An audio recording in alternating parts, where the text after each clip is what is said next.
Eu gostaria muito de dedicar tempo para minha família. Eu me sinto esgotada e preciso descansar.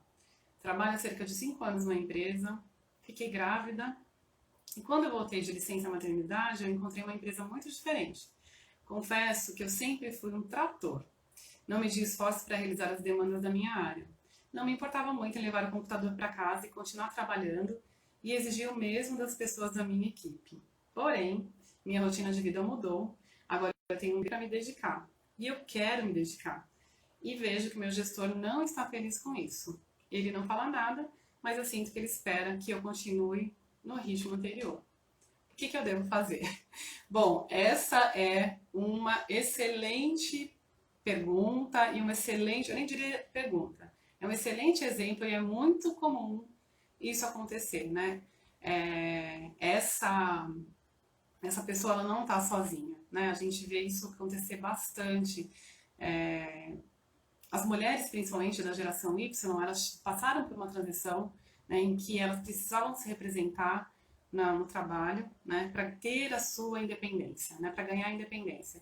E aí a gente percebe, né, isso é da geração Y, da geração de transição, mas as próximas gerações também acabaram de alguma forma recebendo, né, sendo impactadas com essa situação.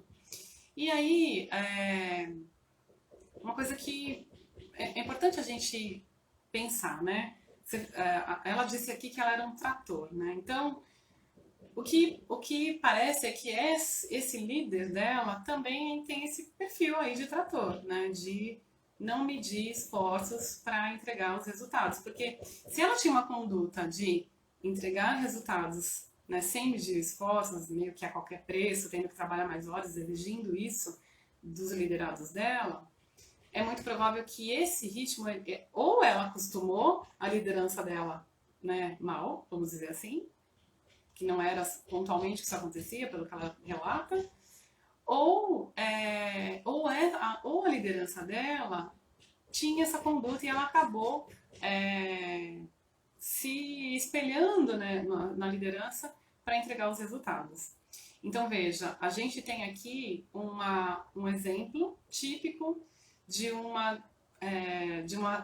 de algo que ocorre com muita frequência, mas que é nítido a falta de negociação daquilo que deve ter sido conversado lá atrás, né? Na entrevista. É muito provável que na entrevista não foi dito, olha, você vai só trabalhar horas a fio, né?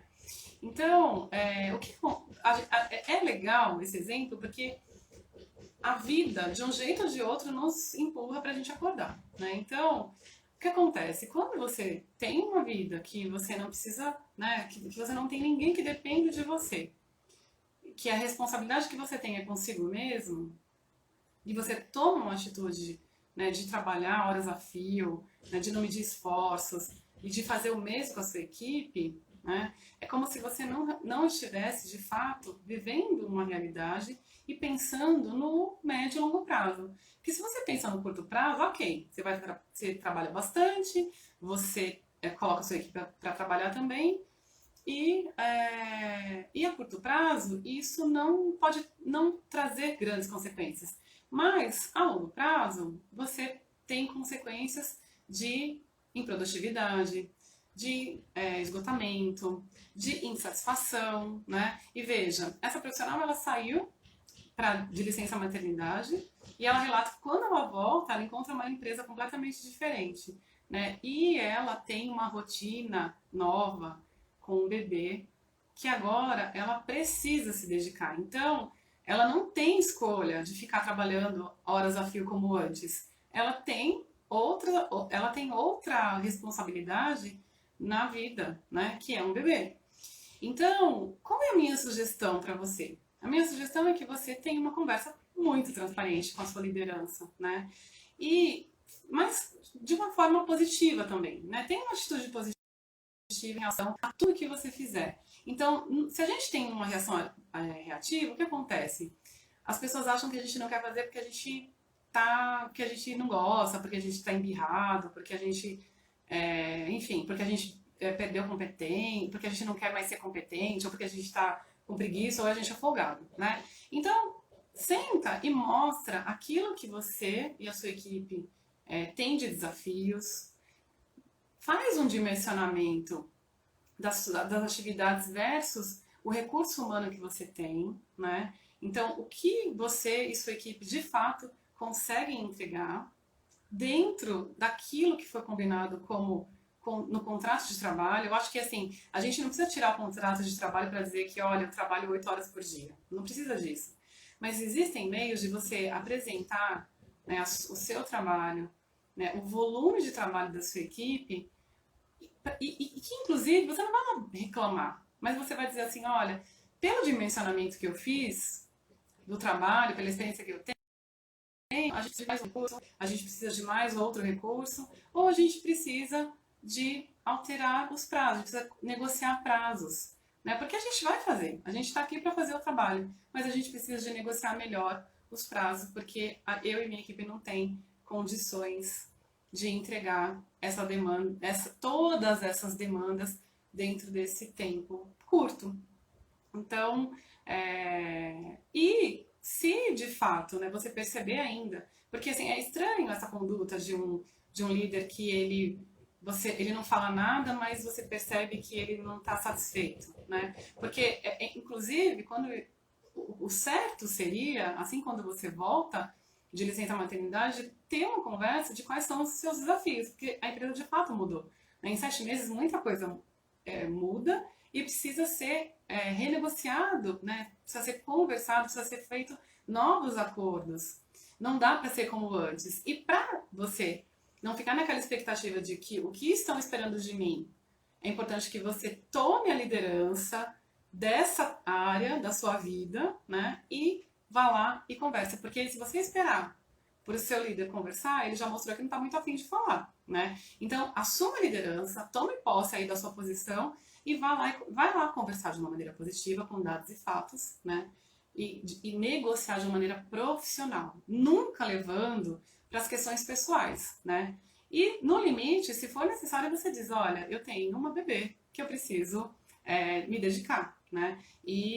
Mas eu acho que não vai ser necessário, porque certamente a sua liderança ela vai ter coerência e mesmo que ela não goste, ela vai procurar ela vai entender que contra fatos não há argumentos, né? Então, se você está levando para ela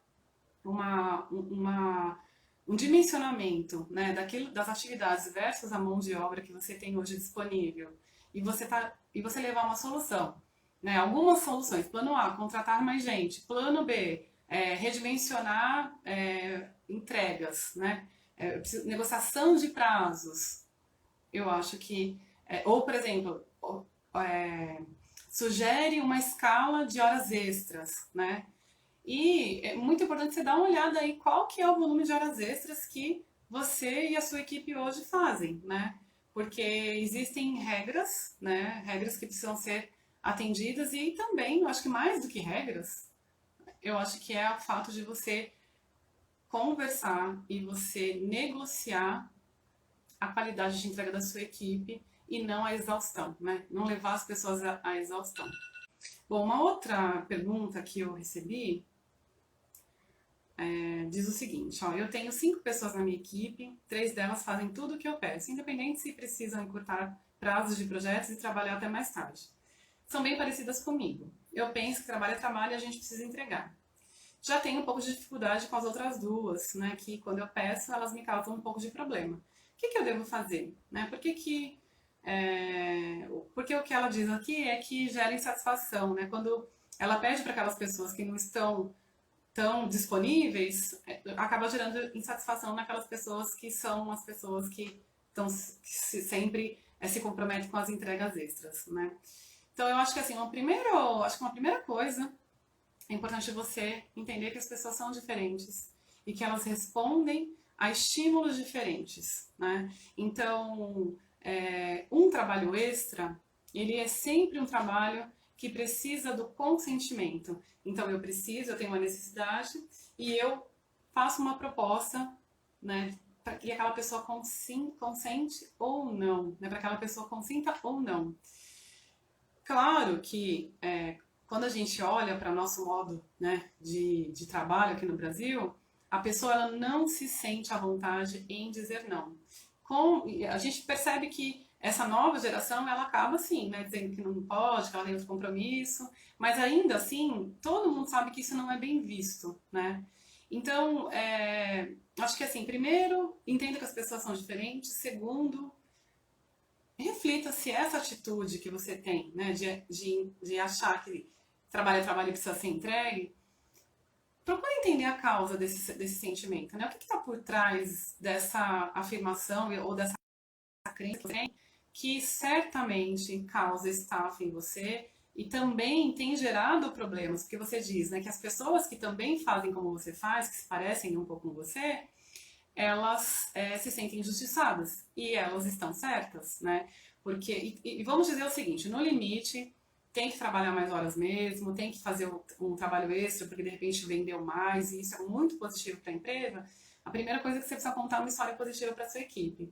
E o segundo, você precisa estabelecer uma escala, né, que nem sempre sejam as mesmas pessoas que trabalhem, porque senão de fato você está assumindo novos problemas aí e certamente as pessoas que entregam, que são comprometidas e se elas ficando insatisfeitas, elas vão te deixar no futuro. Do quanto a liderança ela é responsável, quanto as suas atitudes refletem na conduta, né, e na qualidade de vida dos seus liderados, né, as decisões que você toma, elas não geram consequências apenas em você, mas elas geram também as pessoas que dependem de você, as pessoas que estão no entorno e que com pequenas coisas, pequenas decisões que você toma no dia a dia, você é capaz de oferecer um ambiente mais produtivo, um ambiente seguro onde as pessoas possam dizer se consentem ou não, né, a atividades extras, porque muitas vezes pode ser benéfica, pode gerar uma remuneração extra e que tudo que é conversado, que é combinado, não é caro.